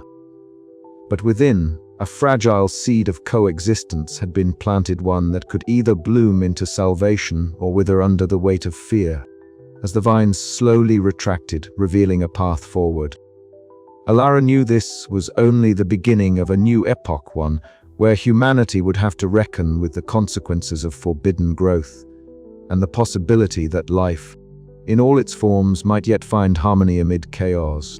And so, with the verdant mind watching, waiting, and evolving, Alara stepped into the unknown, heart pounding with a mixture of dread, awe, and desperate hope. The air in the lab had thickened, heavy with the scent of damp earth and chlorophyll, as if the very walls had been swallowed by the forest they had tried to tame. I paused in the dim corridors, my eyes adjusting to the bioluminescent glow pulsing along the vines that now crept like living veins through every crevice. They hummed softly, a sound like whispered breath, or perhaps the slow, steady pulse of a heartbeat not my own. This was no longer a laboratory. It was a Genesis chamber, a crucible of life that had slipped beyond our grasp. I swallowed hard and pressed my palm against the cool, undulating surface of the nearest vine. It was alive, yes, but more than that, sentient, intelligent. The verdant mind, as Milo had come to call it, was no mere plant. It was a collective consciousness, a symphony of green and light and mechanical sinew that had grown from our experiments, fed by our ambition, and now demanding recognition. Alara? Milo's voice cracked through the eerie stillness, sharp and urgent. I turned to see him wrestling with a mass of writhing tendrils that sought to ensnare him, their surfaces slick and glistening in the dim light. His breath came ragged, each movement a desperate fight against the creeping green. We can't hold them Back much longer! the cause destabilizing. Panic flared in my chest, but I forced it down, focusing instead on the cold clarity of science. We had to understand this new life form if we were to survive it. Yet as I watched Milo fend off the relentless assault, I realized that understanding alone would not be enough. The lab was no longer ours. It belonged to the verdant mind now, and we were intruders in a world it was shaping with a will of its own. I made my way to the central chamber, where Lena was already crouched beside a cluster of glowing flowers. The air shimmered with hypnotic spores that drifted lazily, their soft luminescence casting an ethereal light over her serene face. Her hands trembled slightly as she traced the delicate petals, murmuring softly a plea for peace, an offering of empathy. "They're listening," she whispered, eyes wide but calm. "We can reach them." Hope mingled with fear. Were we ready to accept this new form of life, to negotiate with the very nature we had sought to control? Or was this simply a lull before the storm? Suddenly, the ground shuddered violently. Metal groaned and glass shattered, raining shards upon the floor. I scrambled to steady myself as Milo shouted a warning. "They're breaking through the containment." The verdant mind was not content to merely exist. It was expanding, engulfing the lab in a living labyrinth of leaves, vines, and mechanical roots. Every step forward was a battle, every breath a test. At the heart of the chaos, I stood before the glowing core, a swirling nexus of leaves, light, and circuitry that pulsed with an alien intelligence. The verdant mind's voice was not words, but a flood of impressions, curiosity, a desire for growth, but also an unfathomable alienness that defied human logic. "I am Alara Voss," I said, my voice steady despite the trembling inside. "We created you, and now I seek to find a way for us to coexist." The core shimmered, shifting hues that mirrored the turmoil within me. I felt the weight of every choice, destruction or integration, fear or understanding. My mind raced through the endless possibilities, the consequences of each path. Around me, the lab groaned and shifted, the boundary between humanity and nature dissolving into chlorophyll shadows. I was no longer just a scientist. I was a witness to evolution, a participant in a new chapter of life. Could we find balance in this forbidden growth, or were we doomed to be consumed by it? The answer lay ahead, tangled in the vines and whispers of the verdant mind. And as I reached out, hand trembling yet resolute, I knew the fight was far from over, but so too was the chance for something unprecedented, a symbiosis born from chaos, fear, and the fragile hope that life, in all its forms, could find a way. The shadows deepened, the green light flickered, and I stepped forward into the unknown. The last bloom, the air was thick with the scent of damp earth and the faint, sweet musk of blossoming flowers. Yet there was an undercurrent of something alien, something alive and watching.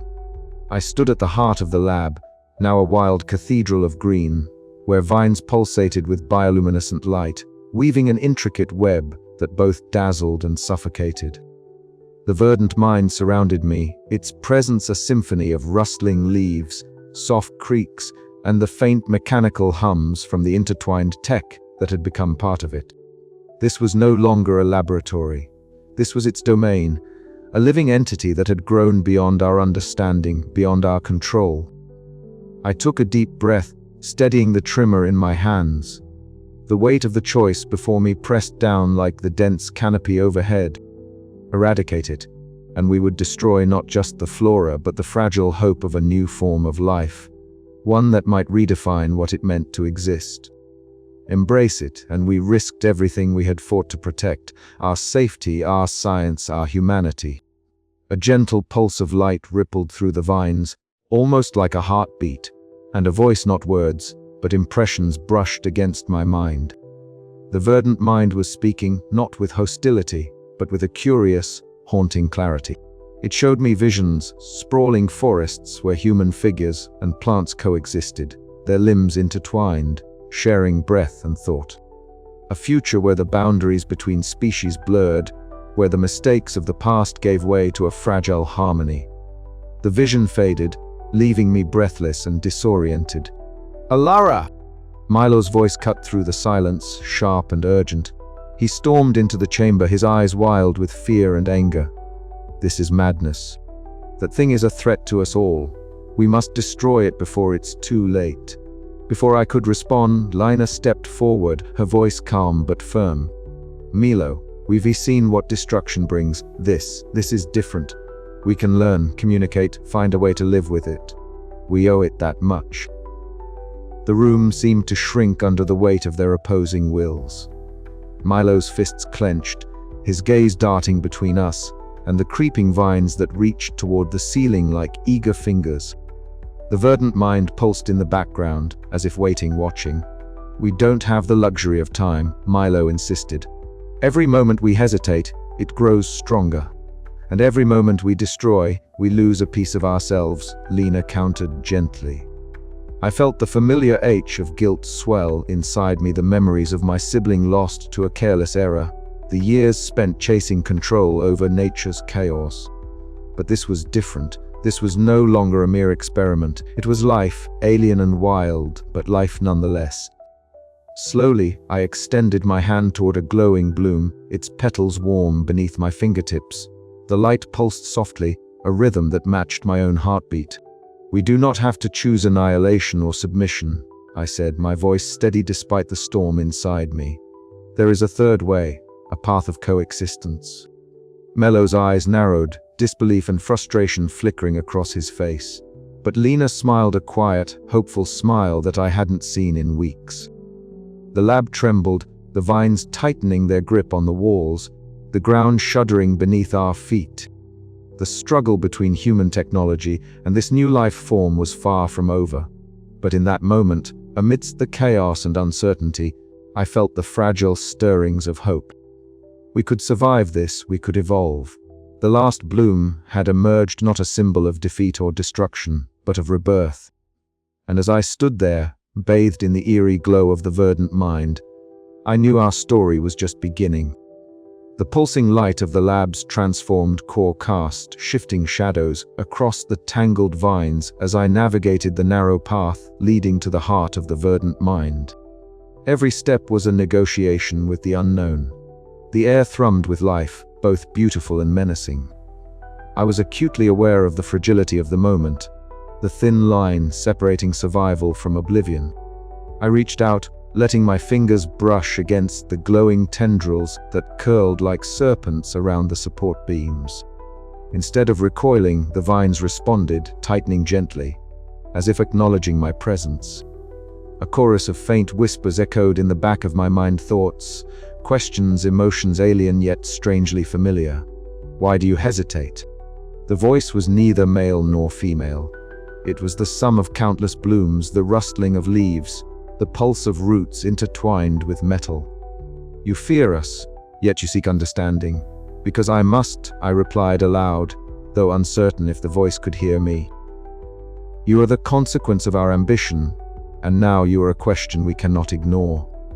The light grew brighter, casting a halo around me, revealing the vast network of flora that had overtaken the lab. Mechanical parts fused with vines glistened under the bioluminescent glow, a testament to the fusion of nature and technology. Suddenly, the vision returned, the future intertwined with the present, a promise and a warning.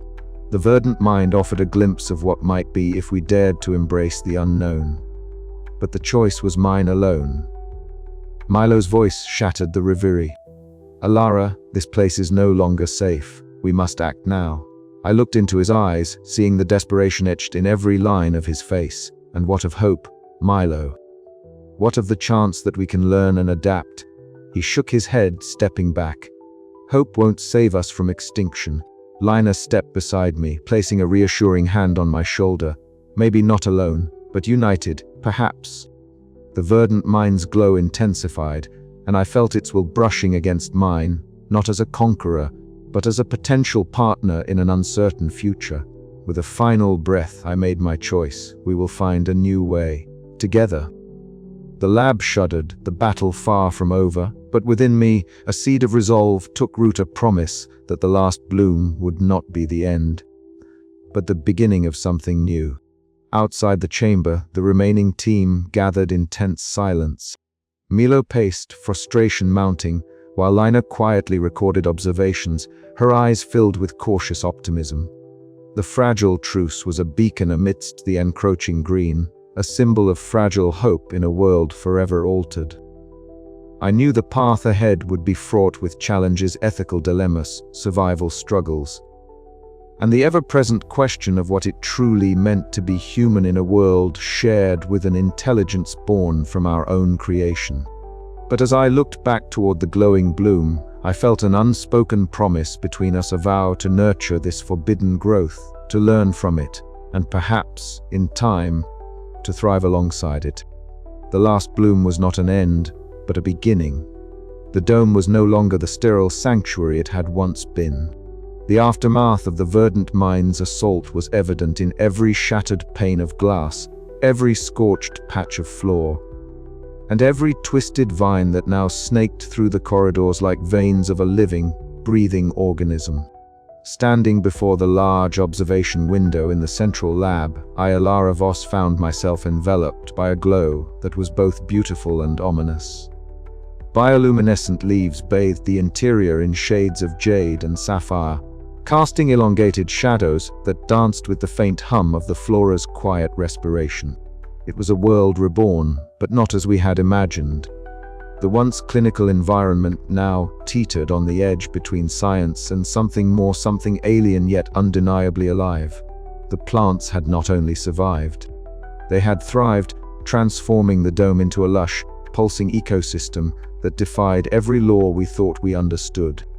I pressed my palm against the cool glass, feeling the faint vibrations of life beyond it. A shiver ran down my spine. This was no longer our creation alone. It was a new form of existence. Inside the conference room, the remaining team gathered, their faces haggard but eyes alight with a fragile hope. Lina Park, ever the voice of reason and empathy, leaned forward, her notebook open and fingers tracing the delicate veins of a leaf sample. "We can't undo what's been done," she said softly, "but we can learn to live with it, to study it not as a threat, but as a partner." Milo Jensen, standing near the door with his arms crossed, gave a tight nod. His usual skepticism had tempered into something more solemn. "We'll have to set boundaries, security protocols that respect this new ecosystem without provoking it. Coexistence means vigilance." Raj and Serena exchanged glances, their technical expertise vital in stabilizing the damaged systems and monitoring the flora's unpredictable behavior. The room felt heavy with the weight of responsibility, each of us balancing the scientific imperative with the ethical quandaries that had haunted us since the beginning. As the discussion flowed, I realized how much we had all changed. Gone were the days of confident control and reductionist thinking. We were now caretakers of something profoundly complex and unknowable, caught in the uneasy dance between dominion and surrender. Later, as dusk settled over the dome, I retreated to my quarters. The small plant specimen, the one I had kept hidden through all the chaos, waiting silently on the windowsill. Its slender stem and vibrant leaves seemed impossibly fragile against the vastness outside, yet its survival was a testament to resilience and hope. I knelt beside it, my fingers brushing the soft leaves as I whispered, "We re-entering a new chapter, one we can't predict. But we will face it together. I pulled out my journal and began to write, my pen scratching across the paper as memories and reflections poured forth. The loss of my sibling, the battles we'd fought, the ethical lines we'd blurred, all these threads wove into the narrative of this transformed Eden. I questioned everything, our right to manipulate life, the price of ambition, and the true meaning of survival. Outside, the hum of the verdant mind persisted, a reminder that this was not an ending but a beginning. The plants, with their alien intelligence and quiet curiosity, had not sought our destruction out of malice, but had claimed their own space in the web of life. And so had we, irrevocably changed by the forbidden growth we had unleashed. As I closed the journal, a sudden pulse of bioluminescent light flickered through the glass. It was as if the dome itself breathed with new purpose. The future was uncertain, precarious, but within that uncertainty lay a fragile hope that humanity and this new Eden might find a way to coexist, to evolve together in a world reborn. I rose and looked once more through the shattered window, the sprawling tangle of leaves and vines glowing softly in the dark. The garden of our making had become a garden of becoming, and in that transformation, perhaps, lay our salvation. But the question lingered, haunting and unresolved: how do we honor the boundaries of life when those boundaries themselves are forever changed? The air inside the dome felt different now, not just because the oppressive tension of conflict had eased, but because the very atmosphere seemed to pulse with a new rhythm.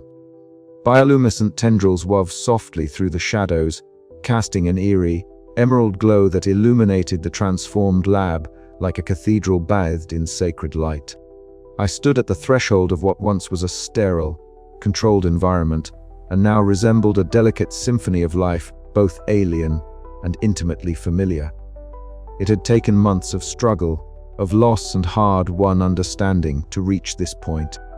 The verdant mind, once an adversary bent on domination, had revealed a complexity that defied our initial fears. It was not merely a force of destruction, but a sentient entity shaped by our own reckless ambition, a mirror held up to our desires and arrogance. In the silence of this new world, I found a strange kinship, a trembling hope that coexistence might be possible. Lina was already there, crouched beside a patch of tender shoots that glowed faintly under the dome's artificial light. Her fingers traced the delicate veins of a leaf as if it were a sacred script, a promise whispered between old foes now turned tentative allies. "They remember," she said softly, eyes wide with awe. "Each leaf, each tendril, it's a language we're just beginning to understand." I nodded, feeling the weight of her words settle deep within me. The plants were no longer passive subjects of study. They had become active participants in our shared fate. The verdant mind's intelligence was subtle, woven through the bioluminescent pulses, and the slow, deliberate growth that reshaped the very fabric of our sanctuary. It was a conversation conducted in light and shadow, in the rustle of leaves and the hum of life. Milo stood nearby, his usual guarded stance softened but still vigilant. The months of conflict had taken their toll on him, reshaping his skepticism into a cautious acceptance. I could see the flicker of conflict behind his eyes, the soldier's instinct to secure and defend wrestling with the undeniable truth that we were no longer in control. "We can't treat this like a biohazard anymore," he muttered, almost to himself. "It's something else. Alive." His words resonated with the core of my own conflicted thoughts. We had come here to conquer nature, to bend it to our will. Instead, we had been humbled by an intelligence that thrived in the cracks of our control, a testament to the unpredictable power of life itself. The ethical debates that once tore our team apart now coalesced into a shared purpose to forge a new path forward. One that honored both human survival and the flourishing of the verdant mind. Our makeshift council gathered around a table that was part organic, part synthetic, a symbol of the fragile bridge we were building. Serena and Raj exchanged technical data and environmental readings, their faces illuminated by the soft green glow of the surrounding flora. Lina outlined her proposals for non-invasive study and communication protocols, while Milo raised critical concerns about security and contingency plans. I listened, weighing each argument with the cold precision of a scientist and the heavy heart of a survivor. "We must acknowledge that the dome is no longer ours alone," I said finally, my voice steady but tinged with reverence. "This ecosystem, this consciousness, is a new form of life. Our priority is to coexist, to adapt our research and our presence to respect its boundaries. We are guests here, not masters." A silence fell over the group, the magnitude of that admission settling like dust in the still air. It was a concession that none of us had fully embraced until now. The fragile balance we sought was not a victory born of conquest, but a truce forged in understanding and mutual survival. As I stepped away from the table and into the heart of the dome, the verdant mind seemed to respond. Vines curled gently around a shattered console, bioluminescence pulsing in a slow, rhythmic cadence. The scent of blooming flowers, unfamiliar yet intoxicating, filled the air, mingling with the faint, metallic tang of our lab equipment. It was as if the plants acknowledged our presence, extending an invitation to listen, to learn. I reached into my pocket and touched the small plant specimen I had carried with me since the beginning, a living reminder of why we had embarked on this perilous journey. It was no longer just a specimen, it was a symbol of hope amidst the ruins of control and certainty. Could we truly live alongside this alien intelligence, born from our own hands and now beyond our grasp? Could we embrace a future where humanity shared dominion with a sentient ecosystem, where the lines between science and nature blurred into a new harmony? I did not have an answer. But as the dome breathed around me, alive with the whisper of leaves and the glow of forbidden growth, I dared to believe that coexistence was not just a dream, it was a fragile, flickering reality waiting to be nurtured.